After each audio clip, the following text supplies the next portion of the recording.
diçka dua të uroj edhe Shqipërinë edhe kryeministrin Rama. Është shumë e rëndësishme që në fund të samitit të dalim edhe me një plan konkret se si do të ecim përpara shtetet tona drejt BE-s. Sa i përket Republikës së Kosovës, përkundër faktit që ne jemi 100% të linjëzuar me politikën e jashtme dhe atë të sigurisë së Bashkimit Evropian, fatkeqësisht ka një bllokatë totale. Nga ana e BE-s nuk vlerësohen reformat tona, nuk vlerësohet puna jonë, nuk vlerësohet fakti që ne jemi 100% në përputhje me politikat e tyre, dhe sa i përket sanksioneve ndaj Rusisë dhe sa i përket politikave të tjera. Për fat të keq po jepet një mesazh shumë i keq për rajonin tonë, se më shumë po hapet dera në raport me ata që po shkojnë në Moskë të Putini, se sa për ne që nuk shohim rrugë dhe alternativë tjetër për Kosovën. Zoja Osmani, keni shpresë sot për mesazhet dhe konkluzionet të këtij samiti, i cili mund të jetë në drejtimin e asaj çfarë ju pretendoni, që BE-ja të kthejë syt nga ju për të tërhequr vëmendjen për atë që ju pretendoni? Më shumë kemi kërkesë se sa që kemi shpresë. Kërkesat tona do të jenë të zëshme, jo për shkak të ndonjë arrogancë politike, por për shkak se e meritojmë dhe ne kërkojmë që ky proces të jetë i bazuar në merita. Ndërkaq sa i përket konkluzioneve, zakonisht samiti i EPC-s nuk është se ka konkluzione të forta politike apo veprime politike, megjithatë është një mundësi e mirë për ne që në një forum ku jemi të barabartë të bëjmë kërkesa.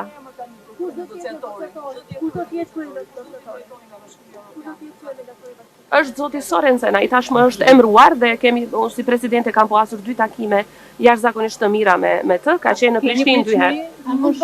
Kam pritshmëri për më shumë, kam më shumë pritshmëri sa i përket një lloj balanci nga ana e BE-s, për shkak se siç e dini Kosova është në masa, Serbia nuk është, dhe kjo e prish balancin, barazin mes palëve në tryezën e dialogut.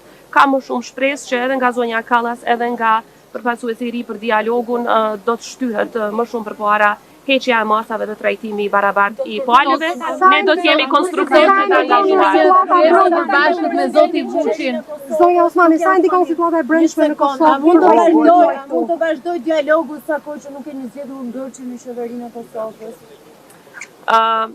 Ju e dini që Kosova ka pasur zgjedhje me 9 shkurt, seanca e parë është mbajtur me 15 prill dhe dje është bërë një muaj nga përpjekjet për të zgjedhur udhëheqësinë e parlamentit si dhe qeverinë e Kosovës që vjen më pastaj. Besoj që do të ketë përpjekje akoma dhe unë inkurajoj liderët politikë që për interes të qytetarëve dhe të Kosovës, në mënyrë që mos të humbasim dhe të dëmtohemi më shumë, të kemi institucione sa më parë që të jetë e mundur. Megjithatë, sa i përket krye negociatorit, Kosova ka krye negociatorin i cili akoma është fuqiplot, është zëvendës kryeministri i parë, i cili edhe nuk është se ka kandiduar apo se është zgjedhur deputet, pra ka kompetenca në mënyrë që të vazhdoj në qoftë se kërkohet nga BE-ja që të ketë një takim në nivel krye negociatorit. Në këtë moment që është Kosova, me këtë situatë që kemi brenda me samitin që bëhet dhe negociatorin e ri që është caktuar për ju, çfarë i kërkoni Shqipërisë?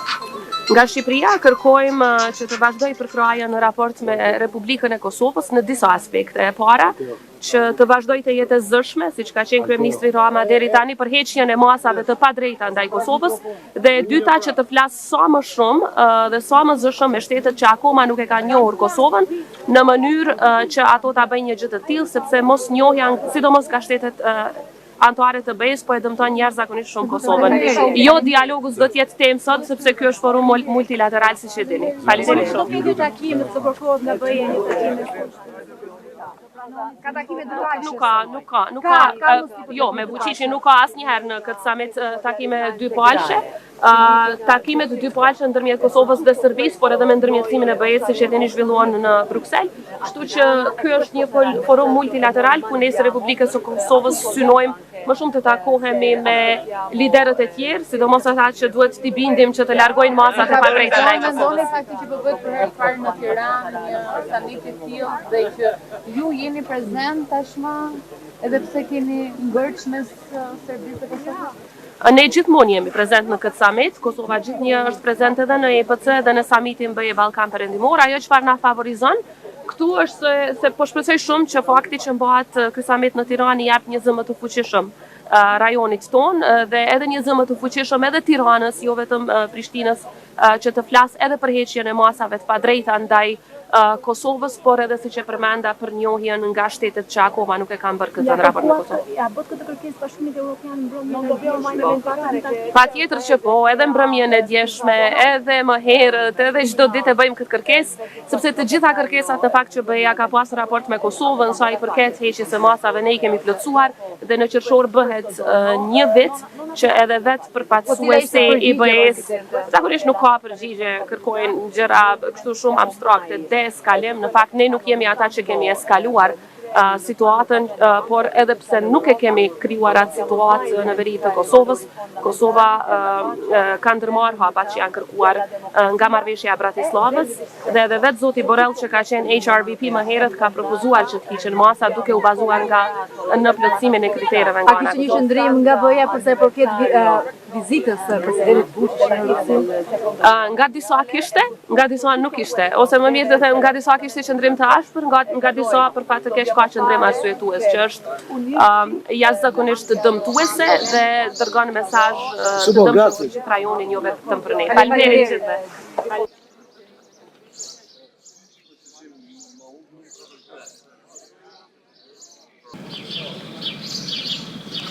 Buongiorno eccellenza.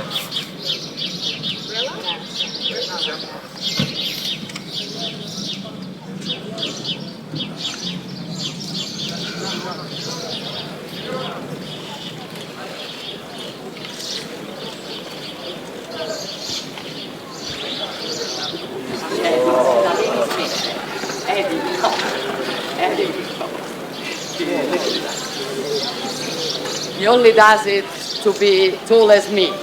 E bën që të jetë vetëm i gjatë sa unë.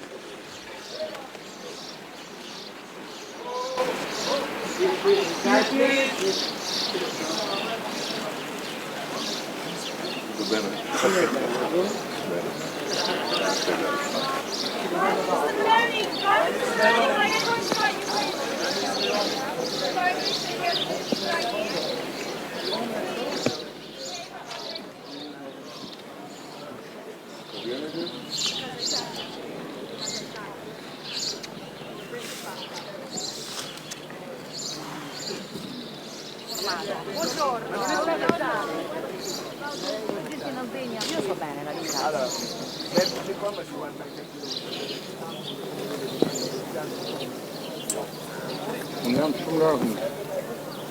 Abbastanza bene in questo ultimo rispetto alla persona che sia effettivamente disponibile a fare dei passi importanti in favore della pace, che invece sia chiaramente meno disponibile. Penso però che non dobbiamo cercare Mendoj që nuk do të kërkojmë alternativa, por duhet të këmbgullim për një armëpushim të pakushtëzuar, të këmbgullim për marrëveshje serioze paqe që të ketë garanci sigurie për Ukrainën, po vazhdojmë të punojmë edhe në këtë format për këtë objektiv. Nuk keni kaluar nga qendra migrantëve në Gjatër, nuk kam pasur kohë. Do kalos më pas, jo, po nuk kam kohë, po puna po vazhdon dhe kjo tregon edhe shpejtësinë e funksionimit, duke dëshmuar që në fundit siç kishim premtuar jemi në rrugën e duhur.